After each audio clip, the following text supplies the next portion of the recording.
नमस्कार दोस्तों, मैं हूं आपका दोस्त सरोज भास्कर और आप देखना शुरू कर चुके हैं भारत की बात। क्या आपको पता है भारत की खोज 1498 में हुई थी? शौक मत होइए, कुछ इंटरेस्टिंग बताएंगे आज आपको, वीडियो के अंत तक बने रहें। तो दोस्तों, भारत प्राचीन काल से ही कृषि उत्पादों के लिए बहुत ही फेमस था दुनिया में। और स्पेशली अगर हम देखें तो हमारे जो मसाले हैं, दालचीनी, इलायची और काली मिर्च, इन सब का व्यापार पूरी दुनिया में किया जाता था। और पूरी दुनिया के व्यापार का 35% का हिस्सा भारत का था।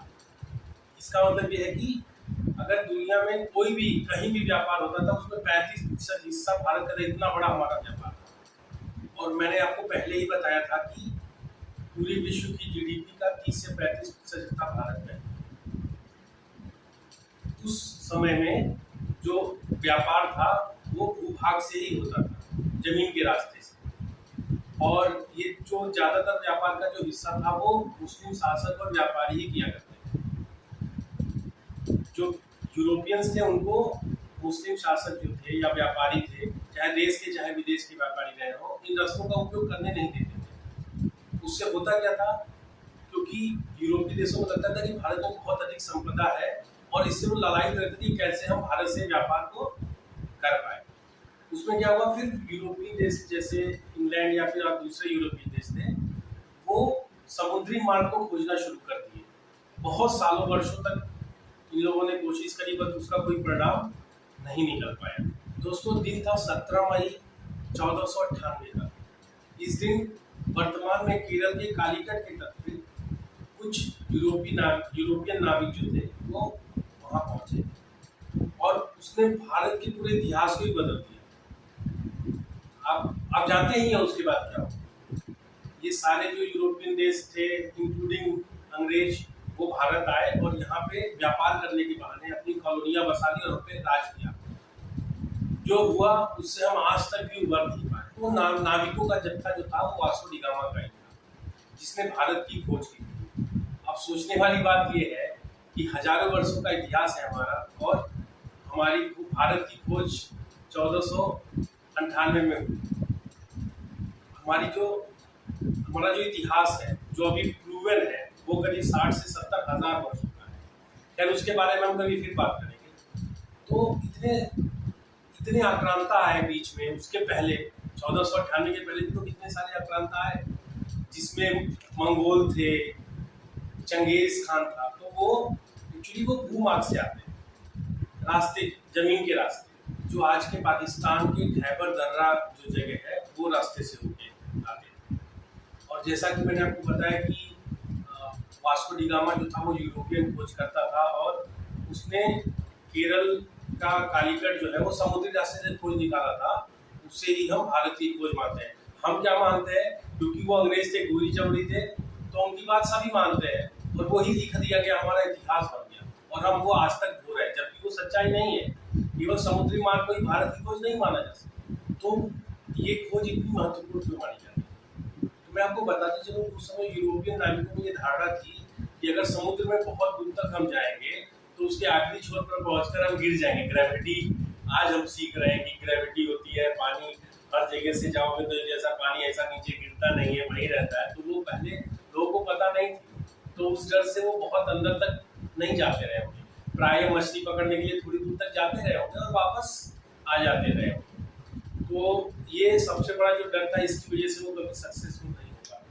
लेकिन पुर्तगाल में जन्मे वास्को डी गामा ने ये अवधारणा बदल दी और पूरे यूरोप के लिए व्यापार का एक नया रास्ता खोलकर रख दिया और पूरे इतिहास में अमर हो गया। आप कहीं भी देख लो वास्को डी गामा।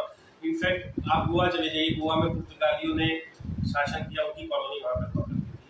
गोवा के स्टेशन का नाम है वास्को डी गामा। अमर हो गया। क्यों? क्योंकि उसने इतनी बड़ी खोज करी। उसके हमारे ऊपर गलत प्रभाव पड़े, हम गुलाम हुए और दुनिया भर की चीजें हुई, बट उनके लिए वो एक बहुत बड़ा बूम था। तो बात करेंगे वास्को डी गामा का यूरोप से भारत आने का।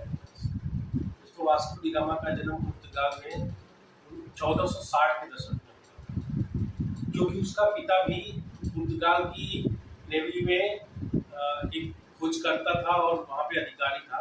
तो वास्को डी गामा का पूरा बचपन इसी सब चीज़ों में बीता कि नई जगह कैसे खोजते, और उसके लिए उसकी उसका महत्व बहुत ज़्यादा था। 1480 में वास्को डी गामा अपने पिता की ही तरह ही पुर्तगाल की नेवी में शामिल हो गया और बहुत लंबी लंबी यात्राएं उसने वहाँ पे सीखी। उसी समय में जो वहाँ का राजा था पुर्तगाल का, जिसका नाम हेनरी था, जिसे हेनरी द नेविगेटर भी कहा जाता था, वो उस समय जो खोजकर्ता थे उनको बहुत ही प्रोत्साहित करता था और जो कोई नई जगह खोज के लाए या नया द्वीप खोजता था तो उनको धन और संरक्षण भी देता था। उसी समय 1487 के आसपास पुर्तगाल का ही एक खोजकर्ता था जिसका कि नाम बार्टोमन डायस था। उसने पता लगा लिया कि हिंद महासागर और अटलांटिक महासागर जो है वो एक दूसरे से जुड़े हुए हैं। इसने पूरा सोचने का लोगों का नजरिया बदल दिया और सबको लगने लगा कि अब भारत तक पहुंचा जा सकता है। इसके बाद वास्को डी गामा, जो कि इस खोज में दिलचस्पी रखता था, उसे लगा कि वो केप ऑफ गुड होप के रास्ते भारत पहुंच सकता है। इसके बाद 4 जुलाई 1497 को वास्को डी गामा 4 जहाजों और 170 आदमियों के साथ पुर्तगाल के लिस्बन शहर से अपनी यात्रा की शुरुआत करता है। इस यात्रा में वास्को डी गामा का छोटा भाई पाउलो भी शामिल था, जो कि 4 में से एक जहाज का नेतृत्व करता था। जो फिर उनका बेड़ा जो था वो मोरक्को से होते हुए केप वर्दे द्वीप समूह पहुंचा। आपको बता दें कि वो लोग अपने साथ जो है वो पत्थरों के स्तंभ लेकर के आए थे। जैसे आप देखे होंगे आजकल खेतों में हर तरफ मोटे मोटे पत्थर ऐसे लगा देते, उस तरीके का स्तंभ लेकर के आए थे, जो कि वो जहाँ भी कोई नई जगह पहुंचते थे तो वहां लगा देते थे, ताकि उनको एक तो रास्ता का कंफर्म हो जाए, जो उनके पीछे हो या कभी वो दोबारा यूज करें तो उस रास्ते से आ जाए, और उनको वापस आने में भी आसानी रहे, वो कहीं भूले रास्ता भटक कर कहीं इधर उधर ना चले जाए। 7 नवंबर को उनका जो जहाजी बेड़ा था वो अफ्रीका के सेंट हेलेना द्वीप पर था। वहाँ पे उन्हें 20-22 दिन रहना पड़ा क्योंकि मौसम बहुत ज्यादा खराब था। 22 नवंबर तो वो वहीं पे थे। उसके बाद जब मौसम अच्छा हुआ तो वहां से वो अफ्रीका के केप ऑफ गुड होप्स पहुंचे। यहाँ पहुंचकर डी गामा को लगा कि अब उसको भारत पहुंचने का जो उसका सपना है वो पूरा हो सकता है। यहाँ पर भी पत्थर का स्तंभ स्थापित करके वो आगे की तरफ बढ़ा और बहुत सारे नदियों समुद्रों को पार करते हुए वो मोजाम्बिक की तरफ पहुंचने लगा। 2 मार्च 1498 को वास्को डी गामा मोजाम्बिक पहुंचा। जब वो मोजाम्बिक पहुंचा तो वहाँ के लोगों को लगा कि ये यूरोपियन भी उनकी ही तरह मुसलमान है और उनकी उसकी वजह से बहुत ज्यादा खातिरदारी और उनका बहुत सारा सहयोग किया। वहां पे जब वो पहुंचे तो उन्हें पोर्ट के पास बहुत सारा सोना और मसाले दिखे। उससे वो कंफर्म भी हो गया कि वो सही रास्ते में है। और वहां पे कुछ ऐसे स्थानीय नाविक मिले जो कि भारत की यात्रा करते रहते थे, जो कि अलग अलग मसाले और अलग अलग वस्तुएं जो भारत से लाते थे और उसका व्यापार करते थे। वो ऐसे लोग भी उसे मिले, जिससे कि इस रास्ते के लिए वो पूरी तरीके से पहले तो कंफर्म हो गया। दूसरी बात ये थी कि वो ये भी पूछता कि अब वो भारत बहुत ही जल्दी पहुंच जाए। 7 अप्रैल 1498 को वास्को डी गामा मुंबासा पहुंचा, जहां पे उसकी मुलाकात कांजी नाम के गुजराती व्यापारी से हुई और उसने वास्को डी गामा को ये बताया कि वो कालीकट का रास्ता जानता है। वास्को डी गामा ने कांजी को भी अपने बेड़े में मार्गदर्शक के रूप में शामिल कर लिया और 17 मई 1498 को वो कालीकट पहुंच गया। कालीकट में उसका बहुत स्वागत हुआ। वहां पर वो 3 महीने रहा और भारत के बारे में महत्वपूर्ण जानकारियों को भी हासिल किया। 3 महीने रुकने के बाद वो भारत से लेबनान लौट आया। उसने ये करीब 2 साल की यात्रा थी। 2 साल की यात्रा में उसने करीब 38,600 किलोमीटर की यात्रा करी और जो उसके 170 उसके साथ लोग आए थे, उसमें से 116 की इसी दौरान मृत्यु भी हुई। उसकी सफल यात्रा से खुश होकर पुर्तगाल के राजा ने 1502 ईस्वी में उसे फिर से भारत भेजा और कई इतिहासकारों का मानना है कि वो जब वापस आया तो बहुत सारा मसाला और रेशम लेकर के वो पुर्तगाल लौटा। लोग ये भी कहते हैं कि केवल मसाले बेचकर ही उसने जो भी यात्रा में खर्च हुआ था उसका 4 गुने से ज्यादा कमा लिया। 1524 में उसकी मृत्यु कालीकट में हो गई जब वो भारत की 30वीं यात्रा पर आया। जब बाकी यूरोपीय देशों को भी इस रास्ते के बारे में, जो समुद्री रास्ता वास्को डी गामा ने खोजा था, उसके बारे में पता चला तो वो भी उसी रास्ते का उपयोग करके भारत में आना शुरू कर दिए। उसके बाद क्या हुआ वो सबको पता है कि उन्होंने यूरोपीय देशों ने भारत में आकर यहाँ पे अपनी कॉलोनी बसा दी और हम पे हुकूमत करने लगे।